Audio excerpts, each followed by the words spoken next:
Okay. तो आज हमारा जो टॉपिक रहने वाला है वो रहने वाला है बिजनेस ऑफ 21st सेंचुरी। यानी आज के टाइम का जो बिजनेस है उसके बारे में आपने जानने वाले हैं। और कुछ दोस्त बिल्कुल नए होंगे आज के सेशन के अंदर, तो उनको मैं अपना इंट्रोडक्शन दे देता हूँ। मेरा नाम नमन है और मैं राजस्थान का एक श्री गंगानगर डिस्ट्रिक्ट है वहां से बिलोंग करता हूँ और एक फार्मर फैमिली से बिलोंग करता हूँ। ठीक है। और इस बिजनेस में एज ए स्टूडेंट आया था।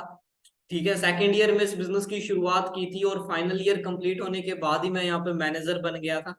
और आज टीम में बात करूं, 3 से 4 मैनेजर टीम में है एंड 7-8 सुपरवाइजर है एंड 100 से ज्यादा असिस्टेंट सुपरवाइजर है। सो गाइस, मेरा भी एक सपना था। ठीक है। जब मैं एएस था भी मैं भी कभी मैनेजर बनूंगा, वैसी लाइफ एंजॉय करूंगा। सो गाइस, सपने सच होते हैं। ठीक है। और वो यहीं पे होते हैं। ठीक है। अगर आप उसके लिए मेहनत करते रहोगे, फुल डेडिकेशन के साथ लगे रहोगे, तो ऊपर वाला भी आपकी जरूर मदद करेगा। और बाकी टीम फायर का सपोर्ट सिस्टम अपने साथ है ही। तो अपने आज का सेशन शुरू करते हैं। तो जो भी पर्सन्स नहीं आए हैं आप सभी उनको इनवाइट कर लीजिए ताकि वो भी सेशन का पूरा पूरा बेनिफिट ले पाए। और अच्छे से एक चीज कहना चाहूंगा, अच्छे से जगह पे एक जगह पे बैठ जाना। ठीक है। ईयरफोन्स लगा लेना, डायरी पेन अपने पास में रखना। ठीक है। क्योंकि कुछ चीजें ऐसी होती है जो अपने माइंड में नहीं रहती, ऊपर से स्किप कर जाएंगी अगर अपने उनको लिखा नहीं। ठीक है। अगर लिख लिया तो वो चीजें अपने को याद रहेंगी और अपने को आगे टीम में बताने के लिए भी काम आएंगी। सो अभी मैं अपनी स्क्रीन शेयर करने वाला हूँ, तो आप मुझे चैट बॉक्स के अंदर बता देना जब मेरी स्क्रीन शेयर होने लग जाए।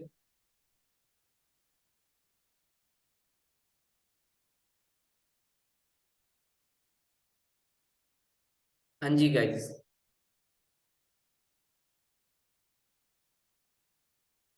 आई होप आप सभी को मेरी स्क्रीन शेयर हो रही होंगी। ठीक है, अच्छे से। तो बिजनेस ऑफ 21st सेंचुरी देखो, 21वीं सदी का बिजनेस है ये। ठीक है। पिछली कौन सी सदी थी? वो थी 20वीं सदी। तो 20वीं सदी में क्या था कि जॉब की इंडस्ट्री बहुत ज्यादा आगे बढ़ी। ठीक है। जॉब्स आई, जॉब्स के अंदर बहुत अच्छी ग्रोथ भी आई।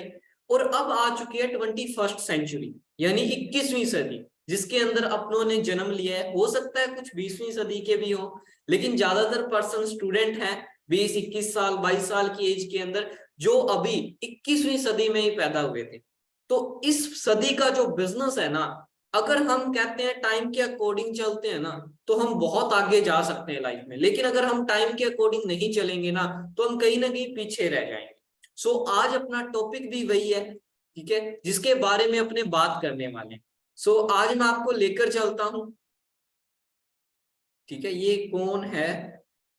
एक second, just a second.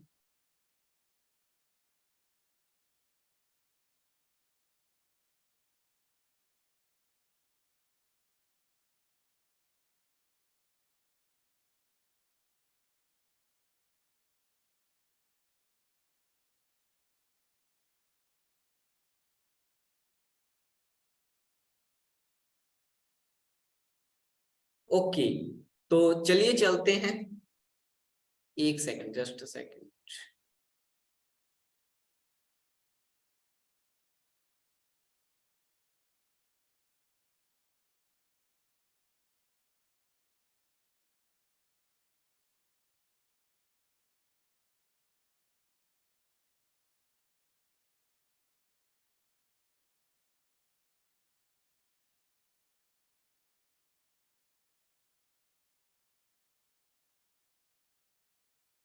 Okay guys, तो आज का सेशन अपने स्टार्ट करते हैं, जिसके अंदर हम बहुत सारी चीजें जानने वाले हैं।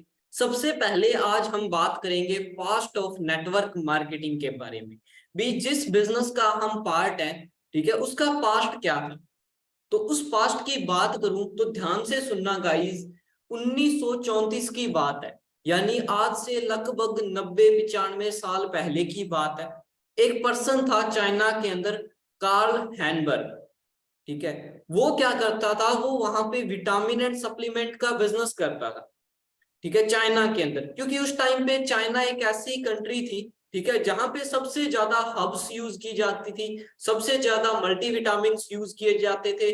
नेचुरल रिसोर्सेज से जो लिए हुई चीजें होती हैं वो सबसे ज्यादा यूज की जाती थी। तो उसने एक चीज देखी भी, चाइना के अंदर तो इस चीज की डिमांड है, लेकिन यूएसए के अंदर बहुत ज्यादा डिमांड है इस चीज की। तो उसने सोचा क्यों ना मैं अपना बिजनेस यूएसए के अंदर लेकर जाऊं, ठीक है, और वहां पे भी अपने जो मल्टीविटामिन हैं उनके बारे में लोगों को अवेयर करूं और एक अच्छा बिजनेस करूं। तो 1934 के अंदर जो कार्ल हैनबर्ग थे वो चले गए जी यूएसए, और वहां जाके उन्होंने एक कंपनी खोली जिसका नाम था कैलिफोर्निया विटामिन। ठीक है, तो ये कंपनी जो विटामिन एंड सप्लीमेंट्स बनाती थी, ठीक है, उसके बाद लगातार 5 सालों तक ये बहुत अच्छे से ग्रो करती गई। ठीक है, बहुत अच्छा बिजनेस किया, और 1939 के अंदर इसी का नाम बदल के न्यूट्रालाइट कर दिया गया। ठीक है, अब इस जो न्यूट्रालाइट कंपनी थी, ठीक है, जिसका पहले नाम कैलिफोर्निया विटामिन था, इसके अंदर जो ज्यादातर सेल्स हो रही थी ना दोस्तों, वो किस वजह से हो रही थी, वो हो रही थी रेफरेंस से। ठीक है, यानी एक कस्टमर ने कोई प्रोडक्ट यूज किया, उसको अच्छा लगा, उसने अपने एक दोस्त को बताया, तो रेफरल से लोग आ रहे थे। जैसे आपने एक चीज चेक की होगी, कई बार बाजार के अंदर क्या होता है, एक दुकान होती है। ठीक है, कई बार एक चीज नोट करना, बाजार के अंदर एक दुकान होती है और वो बहुत मतलब अंदर जाके होती है, नॉर्मल इंसान को तो पता भी नहीं होता भी वहां पे कोई दुकान भी होगी। ठीक है, लेकिन उसकी दुकान चलती बहुत है। वो दुकान क्यों चलती है, क्योंकि रेफरेंस से जो एक बार पर्सन जाता है, अगर उसको वहां की सर्विस पसंद आती है, वो प्रोडक्ट पसंद आता है, तो वो आके और लोगों को भी बताता है, तो लोग ढूंढते हुए जाते हैं भी वो दुकान मिल जाए। बहुत बार आपके साथ भी ऐसा हुआ होगा भी, आपको कोई एक दुकान ढूंढने में काफी ज्यादा प्रॉब्लम आई होगी भी, यार ये दुकान रह कहाँ पे गई। ठीक है, तो इसीलिए क्या है कि उनका जो ज्यादातर सेल्स था ना, जो ज्यादातर बिजनेस होता था, वो रेफरेंस के बेस पे होता था। और जब भी कोई इंसान बिजनेस शुरू करता है ना, तो वो एनालाइज जरूर करता है। तो जब उसने इस बारे में एनालाइज किया भी मेरा बिजनेस किस चीज से बढ़ रहा है, ठीक है, आप दोस्तों एक चीज बताता हूँ आपको, जितनी भी बड़ी बड़ी कंपनीज है, ठीक है, ये मंथली वीकली अपना बिजनेस एनालाइज करती है। ठीक है, भी कहाँ से मुझे ज्यादा सक्सेस रेशियो आ रहा है, ठीक है, फिर वो वहीं पे ज्यादा काम करती है। तो इन्होंने क्या किया, अपनी सेल को बढ़ाने के लिए क्या किया, 2% कमीशन देने लगे कस्टमर्स को। ठीक है, कस्टमर्स को इन्होंने बोला भी अगर आप हमारा प्रोडक्ट प्रमोट कर रहे हो और आपके थ्रू कोई पर्सन हमें आके प्रोडक्ट ले रहा है हमसे, तो हम आपको उसका 2% कमीशन देंगे। ठीक है, फिर आगे भी अगर कोई हमारा प्रोडक्ट शेयर कर रहा है, उसका आपको भी कमीशन आएगा। ठीक है, अब कस्टमर के बन गई बढ़िया। ठीक है, वो सोचता है यार प्रोडक्ट का प्रोडक्ट यूज हो गया, और जिस काम को आज फ्री में कर रहे थे उसी चीज के पैसे मिलने लगे। ठीक है, तो उन्होंने भी दबा के उस चीज को प्रमोट किया। ठीक है, और इसी चीज को फिर बोला गया मल्टी लेवल मार्केटिंग, यानी डिफरेंस लेवल पे जो मार्केटिंग की जाती है, डिफरेंस बेसिस पे जो सेल्स प्रमोशन या सेल्स कमीशन बांटा जाता है, उसी चीज को बोलते हैं multi level marketing. So guys, आपको ये चीज समझ आई। ठीक है, अब मैं पास्ट बता रहा हूँ, धीरे धीरे देखते चलना, बहुत ही इंटरेस्टिंग चीजें आने वाली है जो आपको पता लगने वाली है। उसके बाद बात करूं, टाइम आया जी 1949, यानी देश आजाद होने के, अपना देश जब आजाद हुआ था उससे 2 साल बाद। ठीक है, तो उस न्यूट्रालाइट कंपनी में दो लोगों ने अपना ज्वाइनिंग की, जिसका पहले का नाम था जे वैन एंडल एंड सेकंड का नाम था रिचर्ड डेवोस। ठीक है, इन्होंने न्यूट्रालाइट को ज्वाइन किया। ठीक है, एंड बहुत अच्छे से बिजनेस को किया, और लगातार 1959 तक लगातार 10 साल न्यूट्रालाइट ने बहुत जबरदस्त ग्रोथ की थी। ठीक है, तो उस टाइम पे क्या हुआ भी, 10 साल हो चुके थे कंपनी को। अब कहते हैं ना, कई बार जो सक्सेस होती है वो सर पे चढ़ जाती है इंसान के, तो वैसा ही कुछ हुआ न्यूट्रालाइट के साथ। उसको लगने लगा भी अपना तो कोई मार्केट में कंपटीटर ही नहीं है, अपने तो राजा है। ठीक है, और उसने अपने कस्टमर पे ध्यान देना थोड़ा थोड़ा कम कर दिया। ठीक है, तो उससे हुआ क्या, धीरे धीरे न्यूट्रालाइट जो है वो बैक आने लगा। ठीक है, और जो ओनर थे न्यूट्रालाइट के, वो क्या करने लगे, ट्रेडिशनल बिजनेस के अंदर वापस आने लगे। ठीक है, पहले नेटवर्क मार्केटिंग एक तरह से थी, फिर वो वापस से ट्रेडिशनल बिजनेस में आने लगे थे।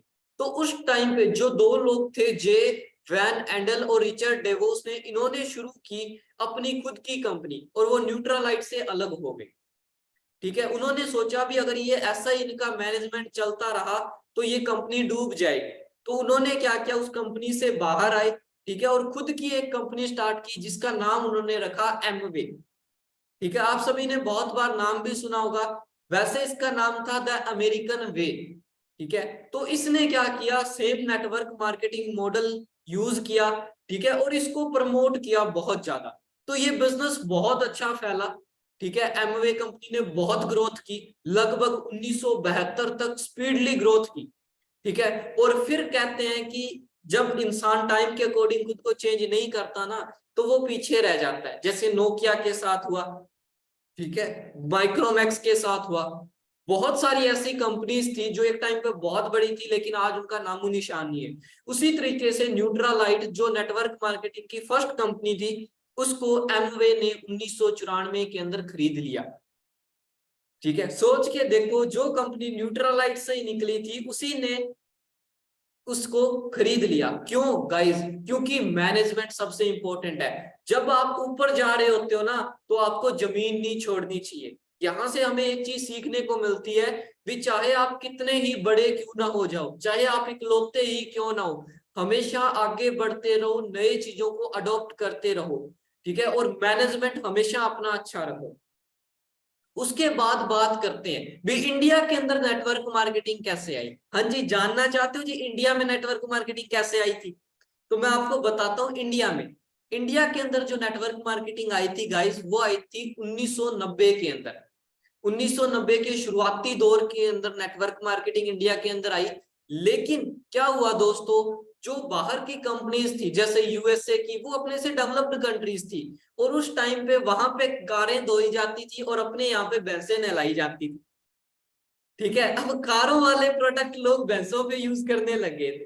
ठीक है, तो ऑब्वियसली बात है वो चीज नहीं चलेगी। तो प्रोडक्ट इंडिया के मार्केट के अकॉर्डिंग क्या थे, सूटेबल नहीं थे। लेकिन क्या था, प्लान बहुत सूटेबल था। ठीक है, क्योंकि देखो पैसा तो हर कोई कमाना चाहता है। ठीक है, और इंडिया वाले होते ही है जुगाड़ू। ठीक है, तो ये कहते हैं जहां से पैसा आए बस बटोर लो। ठीक है, तो इन्होंने क्या किया, इस बिजनेस में आए और फिर कुछ लोगों ने जुगाड़ बैठाया। कहते यार प्रोडक्ट तो चलता नहीं है, यहाँ पे किसी के पास कार तो है नहीं, लोग कार वॉश से भैंसे ने ला रहे हैं। ठीक है, तो उन्होंने क्या किया, अभी प्रोडक्ट को हटा ही देते हैं। ठीक है, प्रॉब्लम ही खत्म कर देते हैं जी प्रोडक्ट की। तो उन्होंने क्या किया, पैसे लगाओ और पैसे बनाओ वाली स्कीमें लॉन्च कर दी। ठीक है, उन्होंने बोला भाई तू 10,000 ला, मैं तेरे को 20,000 देता हूँ, तू उधर से 1 लाख ला, मैं तेरे को 2 लाख का पे आउट देता हूँ। इस तरीके से वो चीजें चलती गई। ठीक है, अब जो नए नए थे, अब ज्यादातर उस टाइम पे क्या थे, लोग इतने ज्यादा अवेयर नहीं थे। तो उन्होंने पैसा, कुछ लोगों ने पैसा बनाया, लेकिन ज्यादातर पैसों का जो कंपनीज थी उनके पास प्रोडक्ट तो था नहीं, तो पैसा इकट्ठा किया और वो भाग गई।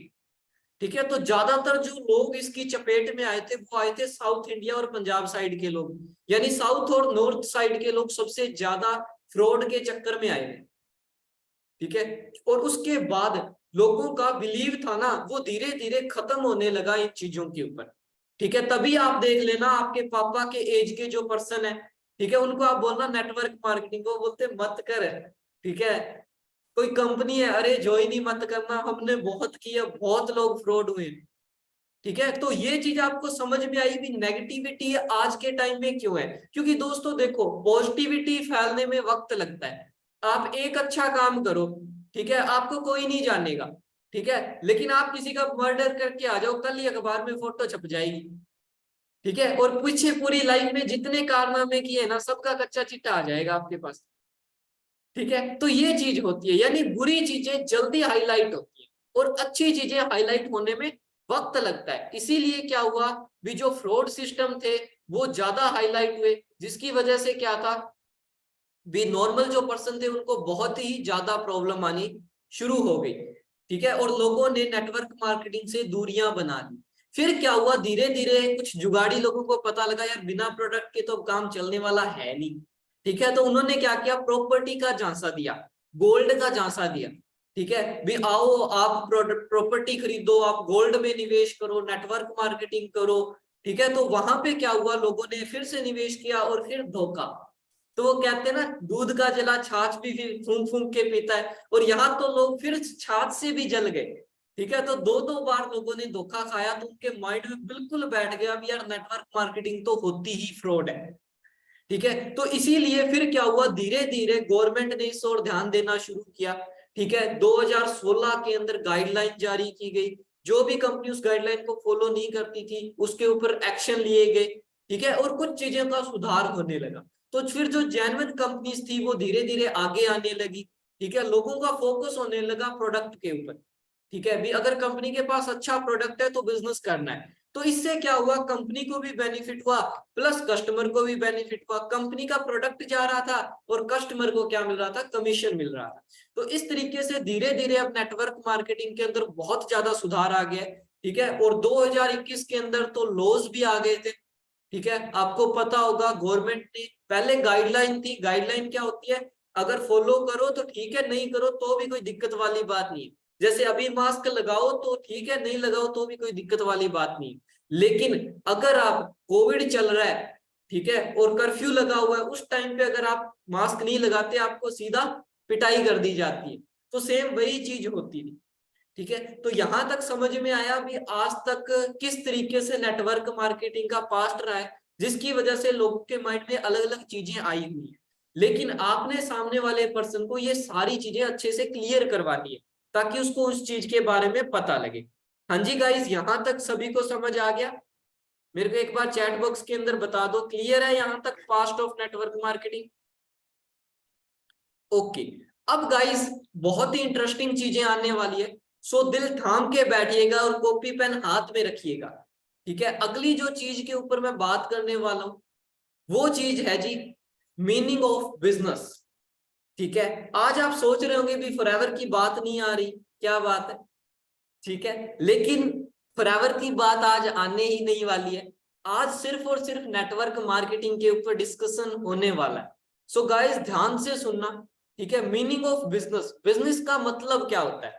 सिंपल सी बात होती है गाइस, डिमांड एंड सप्लाई, ठीक है। देखो यार दुनिया के अंदर ना एक लाइन फेमस है, बचपन से मैंने सुनी है वो लाइन, कहते आवश्यकता आविष्कार की जननी है। क्या लाइन है? आवश्यकता आविष्कार की जननी है। यानी कि जब किसी चीज की जरूरत होती है ना तभी वो चीज चलती है, जब किसी चीज की डिमांड होगी तभी सप्लाई होगी। जैसे लेट्स सपोज आज से 100 साल पहले क्या मोबाइल फोन की जरूरत थी? क्यों नहीं थी? क्योंकि सभी लोग एक ही जगह पे रहते थे, ठीक है, पास पास में रिश्तेदार होते थे, कोई दूर था नहीं।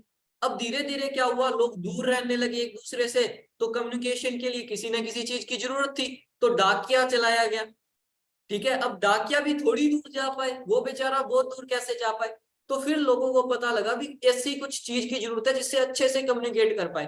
अब पहले होता क्या था, मैं आपको बताता हूँ भी, जैसे मान लो किसी के घर में डेथ हो गई, ठीक है, अब उसके रिश्तेदार है मान लो बहुत दूर है, तो 10 दिन तो लग जाते थे उनके पास न्यूज पहुंचने में, फिर 10 दिन उनको आने में लग जाते थे, तब तक तो इधर बेचारे का अंतिम संस्कार भी हो जाया करता था, ठीक है। तो इसी वजह से आवश्यकता पड़ी कि इस चीज की भी एक फास्ट कम्युनिकेशन आए, ठीक है। तो उसकी वजह से क्या हुआ, डिमांड हुई तो सप्लाई हुई, मोबाइल फोन्स बने।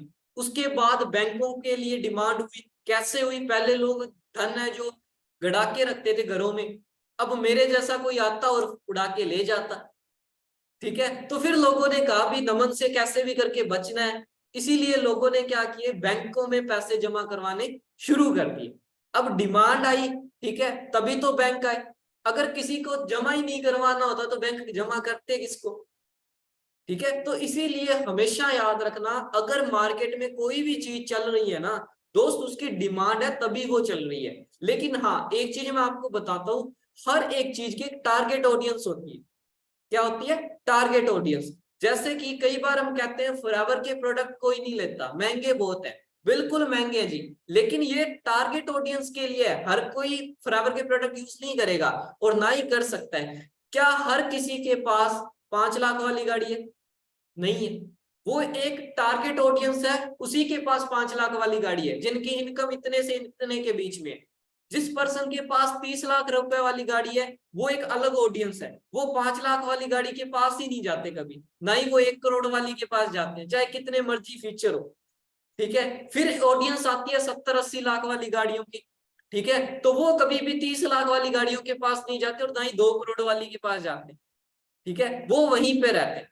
उसके बाद बात करूं आती है करोड़ों के अंदर, ठीक है। तो हर एक चीज की एक टारगेट ऑडियंस होती है। तो कई बार आप सोचते हो ना यार मैं लोगों को बिजनेस बता रहा हूँ लोग ज्वाइन क्यों नहीं कर, क्योंकि दोस्त वो आपके टारगेट ऑडियंस नहीं है। आपको पहचानना होगा आपकी टारगेट ऑडियंस है कौन सी, चाहे वो प्रोडक्ट के लिए हो चाहे वो बिजनेस के लिए हो। तो डिमांड एंड सप्लाई का रूल चलता है बिजनेस के अंदर। तो आज के बाद अगर आपको कोई बोलता है कि फॉरएवर के प्रोडक्ट नहीं चलेंगे, तो सिंपल सी चीज बताना, डिमांड है इसलिए सप्लाई हो रही है भाई साहब। ठीक है, 160 देशों में डिमांड है तभी सप्लाई हो रही है। आप क्या कोई ऐसा चीज को 160 देशों में चला दोगे जहां पे डिमांड ही नहीं है?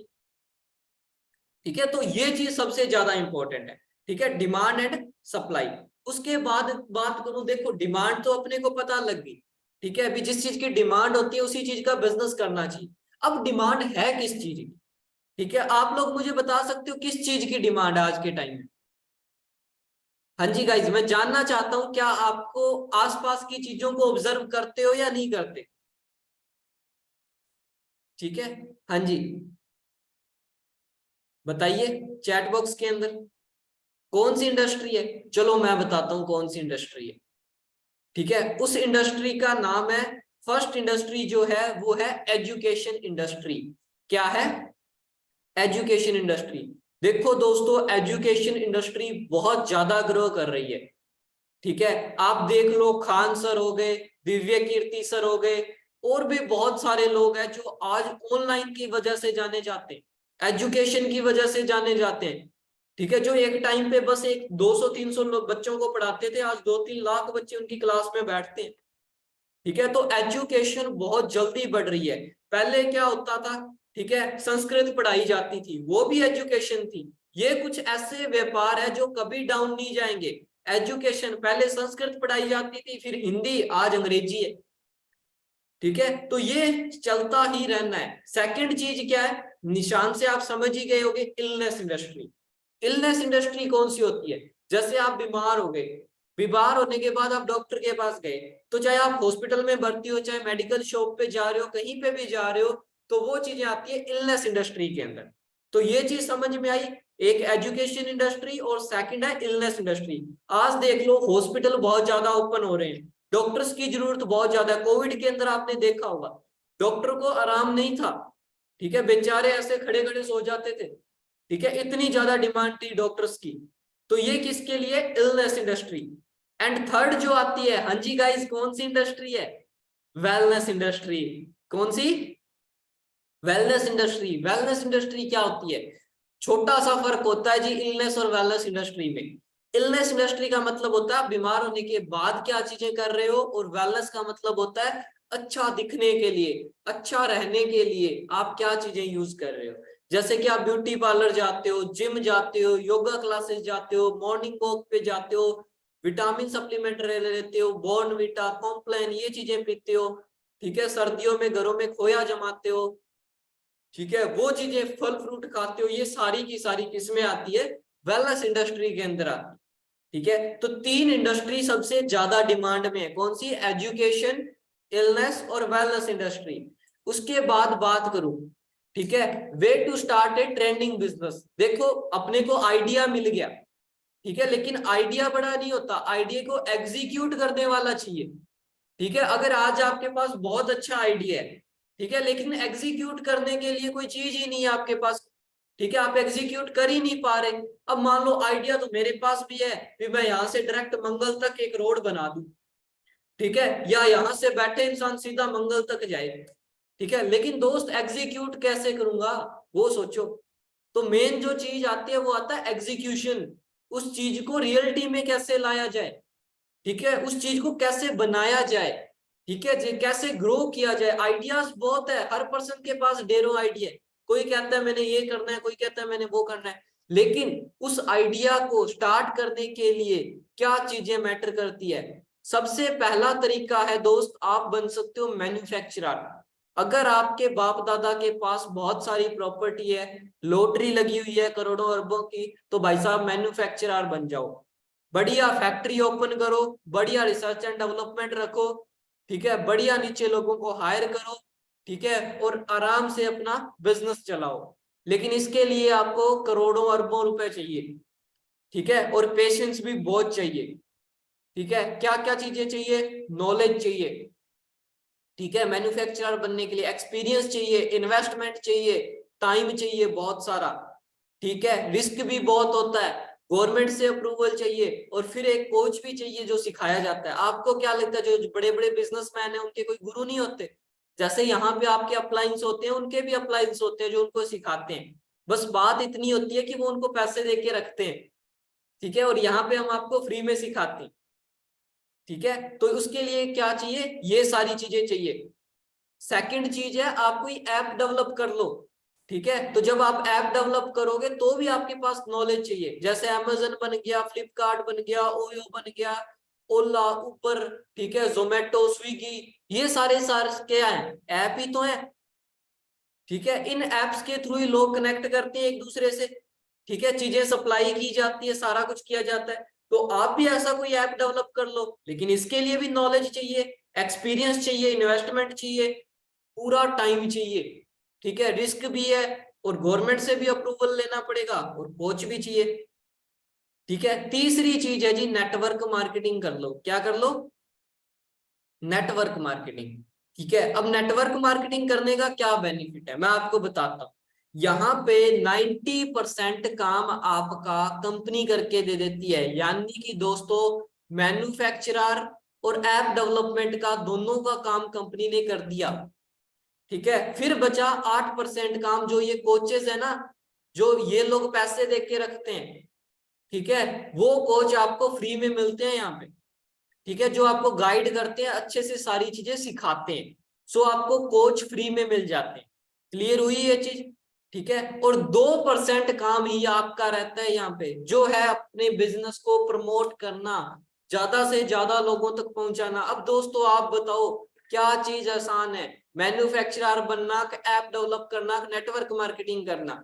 ईमानदारी से बता दो क्या चीज आसान है? कई बार अपने को लगता है ना नेटवर्क मार्केटिंग यार बड़ी मुश्किल है, ठीक है, ये तो होती ही नहीं है, ठीक है, मेरे दोस्त ने करके छोड़ दी थी। ठीक है, तो ये चीज सोच के देखो, ठीक है, भी आपको कितना ज्यादा बेनिफिट मिलता है इस चीज का। ठीक है, और फिर मैं आपको एक चीज और बताता हूँ। ठीक है, पता है मैन्युफैक्चरर को सक्सेसफुल होने में कितना टाइम लगता है? 10 साल लगते हैं। कितना टाइम जी? 10 साल लग जाते हैं एक मैन्युफैक्चरर को अपनी इनकम को अच्छा ग्रोथ करने में।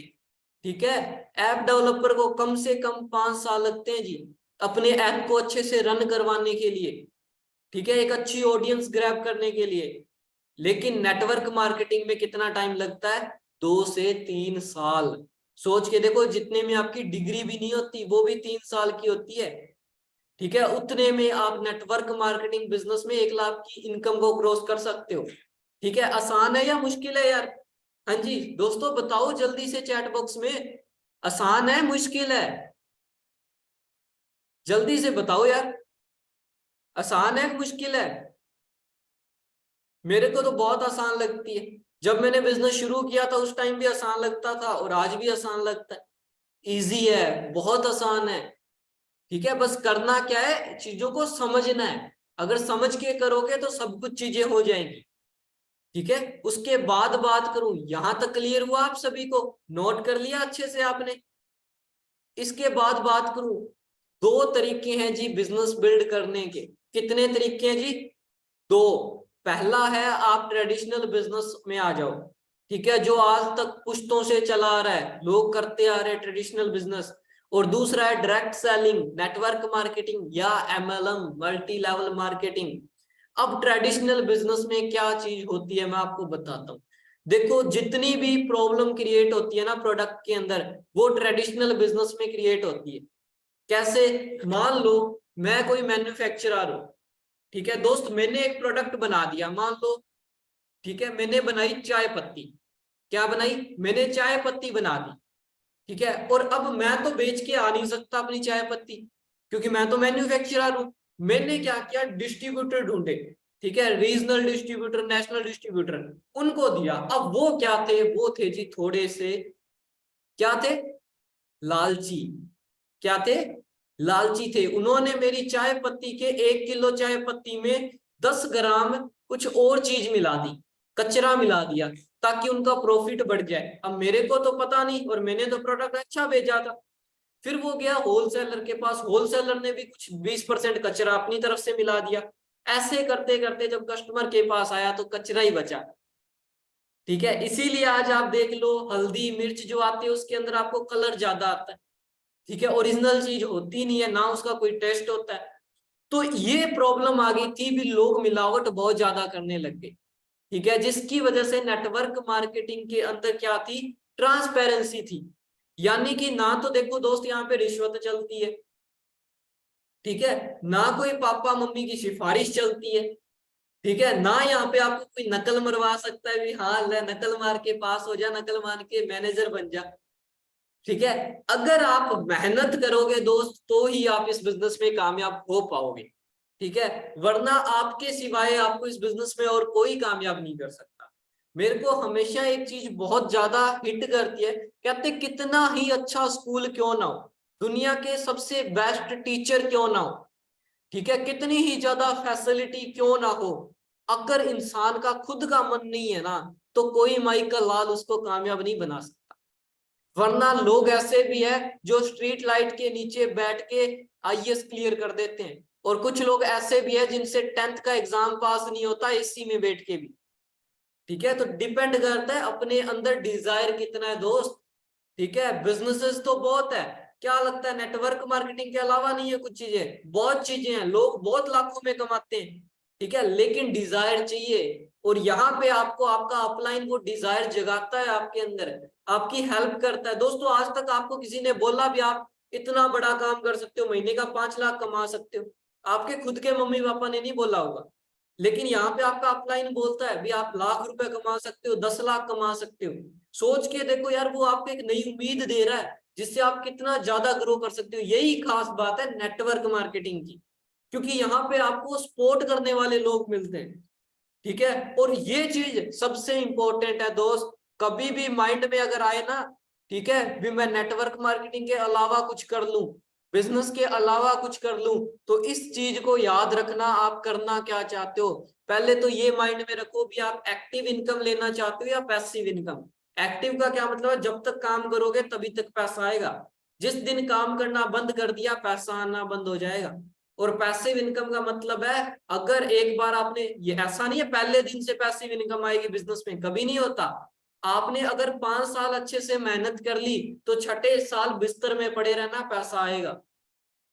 लेकिन ये मत सोचना आज ज्वाइन की कल ही बिस्तर पकड़ लो और पैसा आए, ऐसा नहीं होता।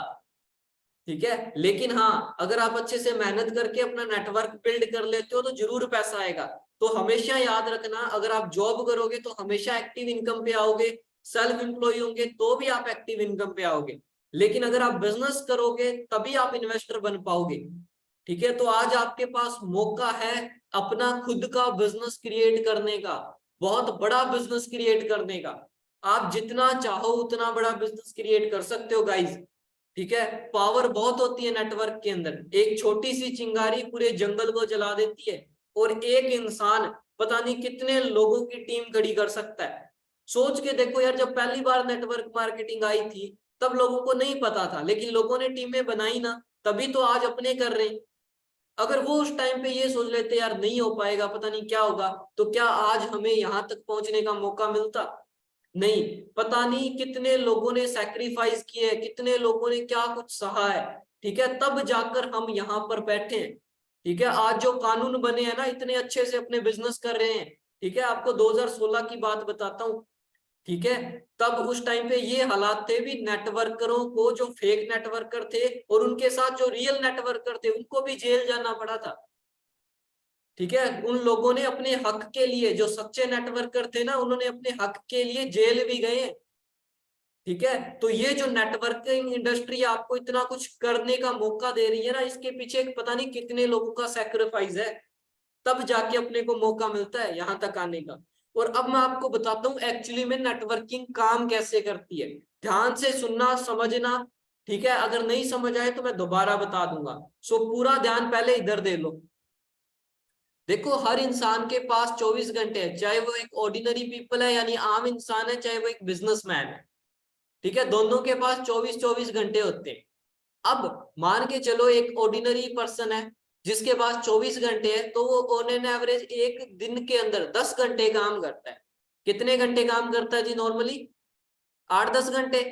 ठीक है, और हफ्ते में 6 दिन काम करता है, संडे की छुट्टी लेता है। ठीक है। और एक साल में कितने हफ्ते होते हैं? 52। चलो 2 हफ्ते की छुट्टी मान लो, 50 वीक काम किया, और लगातार कितने साल तक काम करेगा? 40 साल तक। ठीक है, तो 10 इंटू 6 इंटू 50 इंटू 40 कितने हो गए जी?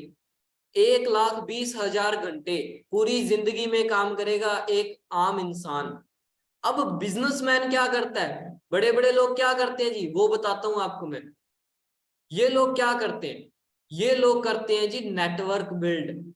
ठीक है, ये एम्प्लॉयज को रखते हैं, इनके अंडर हजारों के अंदर होते हैं, लेकिन अपने एग्जांपल लेते हैं 500 लोगों का। 500 लोग हैं जो 4 घंटे ही वर्क कर रहे हैं। ठीक है, तो 2 महीने में यानी 60 दिनों में कितना काम हो जाएगा? 500 लोग अगर 4-4 घंटे काम कर रहे हैं पार्ट टाइम में भी, तो 1,20,000 घंटे। तो जितना ये इंसान पूरी जिंदगी में कमाएगा ना, एक बिजनेसमैन 2 महीने में कमा लेगा। ठीक है, और ये तो तब है जब 500 एम्प्लॉइज हैं। आपको पता है टाटा जैसी कंपनीज के अंदर 14 लाख एम्प्लॉय काम करते हैं। सोच के देखो वो एक दिन का कितना प्रॉफिट जनरेट करते होंगे। ठीक है, अंबानी के नीचे 12 लाख एम्प्लॉय काम करते हैं। ठीक है, तो ये इतनी बड़ी इंडस्ट्री है और इतनी ज्यादा पावर है इसके अंदर। ठीक है, तो यहां तक आपको समझ में आया। अब आपको एक फॉर्मूला दे रहा हूं लाइफ में कामयाब होने का। ठीक है, आज सही टाइम है दोस्त और सही प्लेटफॉर्म है। ठीक है, तो सक्सेस होना आसान है। सही टाइम है, सही प्लेटफॉर्म है, इसीलिए सक्सेस होना आसान है। वरना उन लोगों से पूछो जो चाहकर भी कामयाब नहीं हो पाए।